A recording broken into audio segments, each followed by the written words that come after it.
mostly went as we thought it would. You know, what we've learned about ourselves. You know, we have an idea of our level of efficiency and what we need to do to win.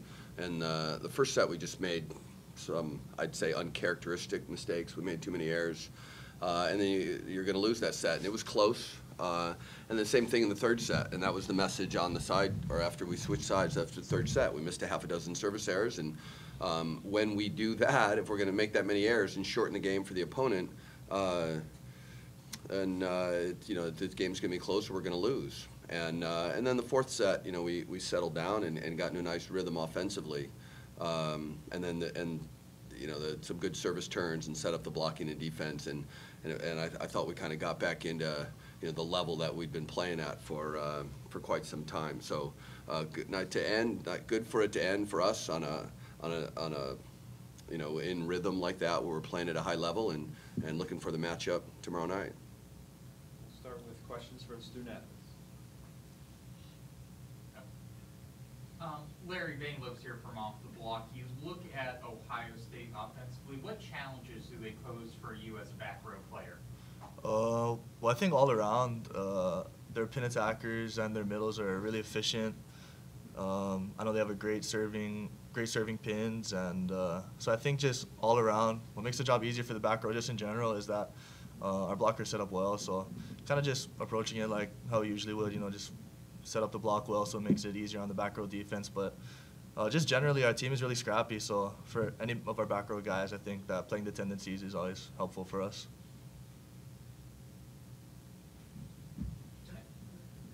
And then same question, or a different question for you. You look at Ohio State, very aggressive serving team. How do they compare with maybe a team you played in the MTSF, and where do you have to do to be successful handling their serves? I think we kind of prepare them to UCLA. You know, a very aggressive serving team, great pin attackers. So I think that's what kind of stuff we're going to be preparing for. Just making sure the serve receive is on it. That's the main thing. Well, how are you resetting after last night? Just forget it, then forget it, move on. Basically, we have a great team, and everyone played really well. It was a great team win last night. And we're so excited we're advancing, and we're looking forward to Ohio State tomorrow. Maybe address a little bit as to how the team played last night. Played really well.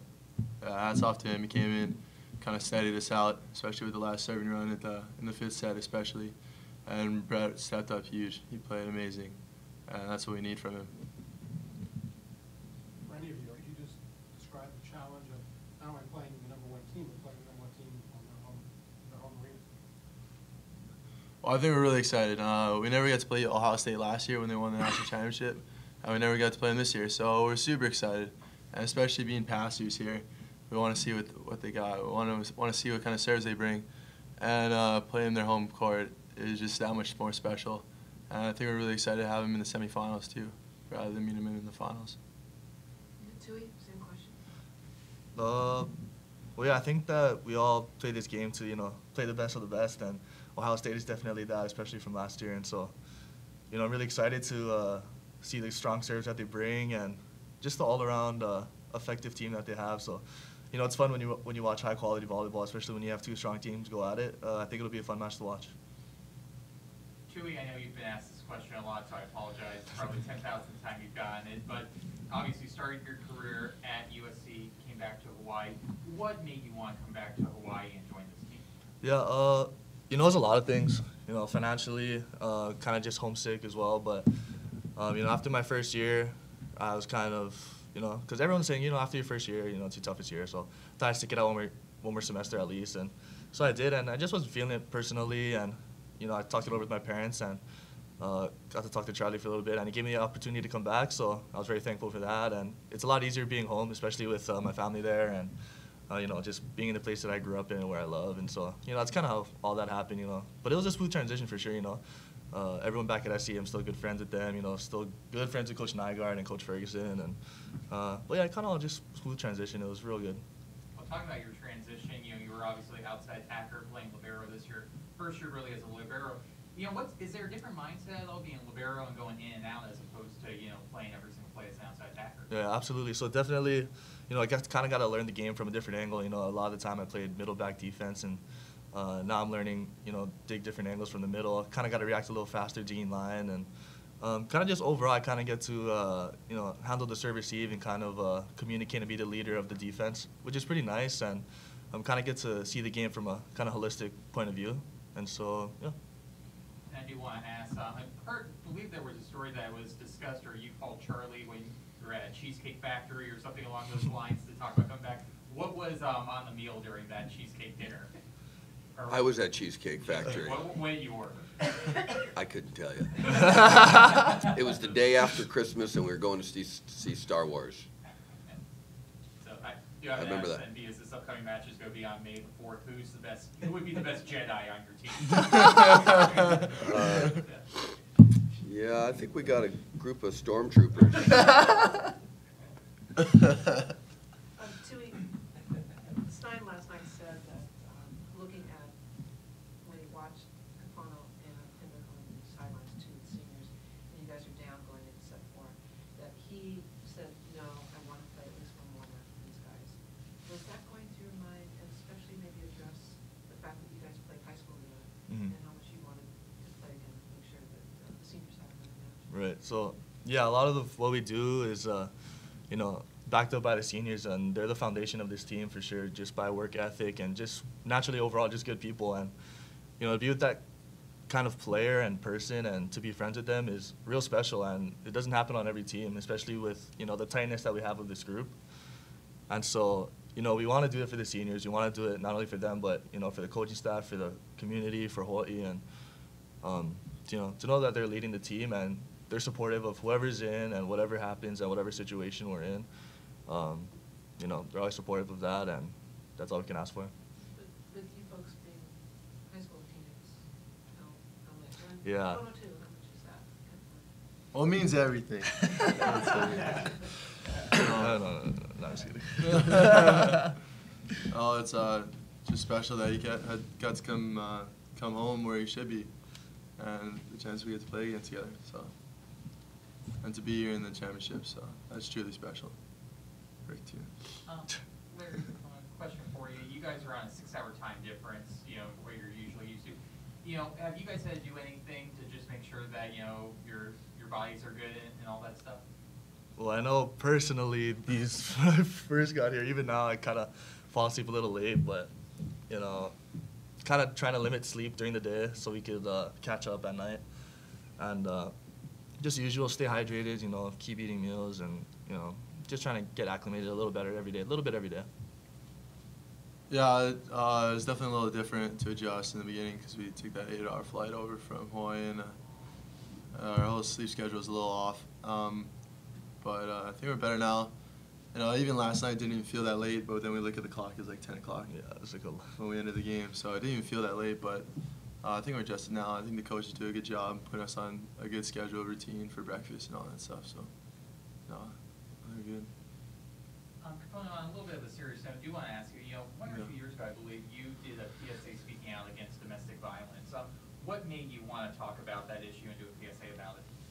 Well, it was just a bunch of things. There was all those scandals in the NFL and all that stuff, and Charlie came to me because he really wanted to show our support or provide awareness. So he gave me the opportunity to do that with my mom, and we did a cool bit. We hooked up with the school, and we did a really good PSA announcement that brought awareness to domestic violence. We both talked about getting adjusted to the time zone. How much did it help you guys to already play in the middle, play in the country, played it in Linwood? How much did that help you guys to get that travel early on in the season? Well, yeah, so we got to play Missouri earlier in the season, and I think that it kind of prepared us for this moment, so, I mean, it's hard to adjust, but I think because we had the experience beforehand, we were expecting, exactly this, to come in, acclimate a little, not as fast as the typical person, right? And so, it's good. We have to play tough teams. Not only that, preparation for everything, playing a tough team, acclimating and playing a tough team.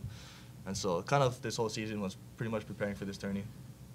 Yeah, I think Coach did a good job. He knew we couldn't go to Ohio State because we had our own Christmas tournament during the preseason, and that was a really good trip for us and play some good teams in a different environment. We definitely tried to get acclimated when we went to Missouri. We started running around the gym outside in the cold, just trying to get acclimated, for the atmosphere. So I think that prepared us pretty well. Coach wasn't sure when you guys chose serve on set 5. I didn't know if it was you or Jenny's call for it. What was, do you know what the was behind that? He chose side. Or chose side? Yeah. Chose side.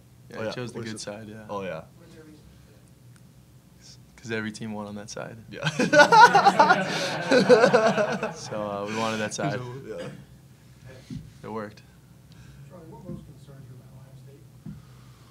Well, there's a lot. They're big and athletic and a lot of good arms, and they're well coached, and they've played together a long time. If you look at our lineup has fluctuated throughout the year, and they've pretty much played the same guys every single night. So pretty tight. They play very efficiently, and it will have our hands full. I think Capono's right in comparing them to UCLA. It's that kind of team that really athletic and just going to put service pressure on you all night. So I think it's something that we've responded to well. That we're a good receiving team, but it'll be a big challenge for sure.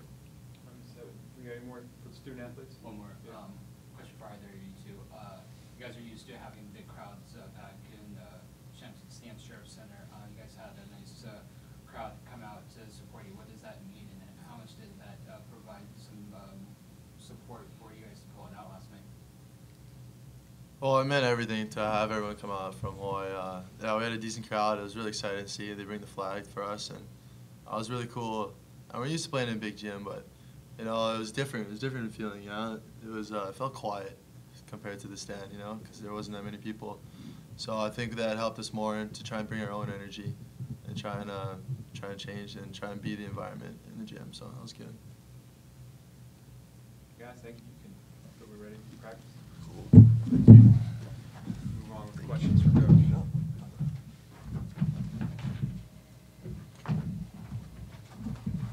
Thanks, guys. Coach, what was the concern, when you look at Penn State had played a bunch of 5-set matches, and you folks only got one, and you lost the one, but it went 5. Was there any concerns when it went 5, or did you feel like you had any? No, I thought like I said, I thought we were going to win the match. I thought we were better in some key categories. I knew we'd have to play well, but even after losing set 3, I still felt that we were, if we got in some rhythm and kept and just kind of played at the level we're capable of, that we'd win set 4 and send it to a 5th. And fifth set's always a bit of a coin flip, but once we got a little rhythm going, I liked our chances. How important has that conditioning been? Because you guys just looked stronger at the end of that match than Penn State did. You guys were strong. Well, it's something that we identified really after the 2015 season, where at the end of the year, we'd had a nice run. We were ranked #1 for a big portion of the season, and we just didn't have much left in the tank at the end. And we've really committed ourselves to the strength training component in the off season, and I think we saw a little bit of that at the end of last year. So this team is better prepared to make a deep run in the postseason. And the guys that are on the floor are guys that have worked hard in the weight room to prepare themselves physically, because it is a grind. Playing a high level league season and being able to go and endure the travel and the rigors of postseason competition are hard. And so having a real commitment to the strength training was important, and we're seeing the benefits of it now. Coach, Ohio State is very much a jump serving team. How do you prepare differently when you face a jump serving team as opposed to a jump float team or a team that primarily floats it? Well, we see primarily jump spin guys throughout the year, and so that in and of itself is not new. It's when the speed of the ball wraps up. When the guys can touch like 70 plus. We have radar guns set up in our gym, so we're pretty what we would say akamai. We're pretty smart about what speeds look like, and there's a big difference between 58 and 62, and there's a big difference from 62 to 65, and when you get north of that, 65 to 70, it's a whole new level that you have to prepare for, and it's difficult to prepare if you don't have that guy in your gym that can bring it. Our guy that can do that's Mole, and he's a little dinged up. So we'll do stuff like let them serve closer to us. The guys, they're spin serving, so we don't worry about the end line, and get them, let them serve from 5 or 6 feet into the court, so the ball gets on you faster. And other stuff that we've done to prepare for that is work on receiving with only 2. So there's a lot more ground to cover, and the seams are a lot bigger for the guys. So they have to be ready to move. And it's helped. Like I said, we went and played UCLA. That's the closest team where they got every guy in the lineups bringing it. And it's a challenge for sure. From what you've seen with Ohio State, has there been one server in particular who's impressed you most? Well, there's a reason they start with the same guy serving in every set for the last 2 years, and he was Player of the Year. So that's a pretty special arm they got. You mentioned Mole, percentage-wise, where's he at? Do you expect to see him? Yeah, I don't know. We'll see today. I mean, every day's been a little bit better, a little bit better. He was out here serving some balls 2 nights ago or 2 days ago, and I know it's just breaking his heart not to be able to get out there and compete. So if he's able to give us something, he will. Was there an expectation for Dalton yesterday, and what did you think pleased with how he played last night? Yeah, Dalton, Dalton has been so good at practice so many times, that I was really just waiting for him to have a little kind of coming out party. I told Jennings to try to get him involved early, because he can hit. Of course, they misfired on the first ball that he tried to set. I'm like, we only set him 4 times last night. We'll have to set him more tomorrow for sure. But he primarily is a blocker. He's not a guy that we're not going to pump him balls. We're going to set him enough to keep the other team honest and get some production from him. But he's a better defender than attacker at this point in his career. So, I thought he did a nice job. He got in on a handful of blocks and stuff, and that's his role. And really did a nice job from the service line. He can spin serve, and he has in the past, and he can float serve, but we turned him into a very efficient, knowing that in that rotation it's going to be in bounds every single time, and it was. And just kind of dropping that short serve ball into right front really kind of disrupted their offense and made it a little more awkward for them to go to who they wanted to. So from that standpoint, I thought he did a great job. That service turn, 1 in the 4th set and then the start of the 5th set were huge.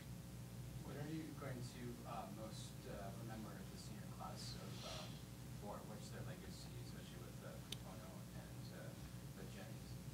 Well, they really have helped us establish a culture in the program where, these guys, they pride themselves on and have bought into the message of doing everything well. This the fall GPA for this group was 3.39. These are really serious young men and serious about being professional in everything in their lives. Not only their sport but academics and just who they are in the community. So and our seniors have done a really nice job of buying into that message and living it and showing the younger guys. So I think as they leave, their benefits will be felt in the program for years to come. Coach, 2 tougher questions for me. About 2 years ago, there was a proposal out there when UH was going through budget cuts to actually cut the men's volleyball program. No, it was just a proposal, didn't really go anywhere. But were you concerned at that time that you would not only be here, but there'd still be a team at the line? No, that wasn't. That was that. The athletic director at the time was asked a question about how we could do, and he answered it in the only way that he could, and he answered it by mentioning the sports that we're not a part of an affiliated conference. That has been solved with the addition of the Big West Conference. We're now a protected sport as required by the Big West. So men's volleyball is not going away at UH or for any of the other Big West teams, and that was huge. It was part of the Big West coming into existence. All of our teams now are locked in. I mean, you're required membership to be in the Big West. So I think it's great not only for our program, but for men's volleyball in general. And then Hawaii has such a great history, but part of that history is the 2002 Big 8 Championship. And obviously, your players were a part of it, you weren't a part of it, but how do you view that part of the program history for Hawaii? Well, at this point, it's silly. I mean, the rules been changed, and it was, how was a 17-year-old kid living in a small town in Europe supposed to know what the 25-year-old father of two was making contractually. It was silly at the time, and the rules been changed, and nobody even really thinks about it now. We've had discussion about asking the NCAA to reinstate it based on the rule change, and that there was so much of that was was just not able to be documented that I don't know how much chance of that is, but I think it's a fair conversation to have. Right, and one lighter question for me to land on this note. So, brought up food on the Cheesecake Factory, but what has been the best food you've had so far here in Columbus?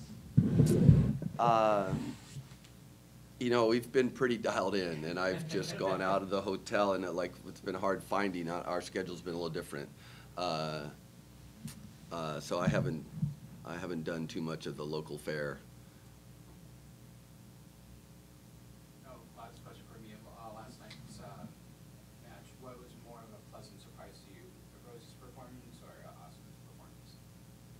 Well, I thought Austin's was good. Rosie's been solid for a long time, so I don't think his was a surprise to any of us. He stepped up, and he got that opportunity when he went in for Austin that he's held on to it for quite some time. In Austin, we've put him back out there a little bit, and it's not always has he played at the level he did, but he's been practicing hard, and I knew his serve would be good, and I know that he's a good attacker, but he also passed well last night, so just great for him and his confidence to be able to play on this stage, and I was really, really pleased to see him play at a high level. Good? Thank you, Coach. Thank you.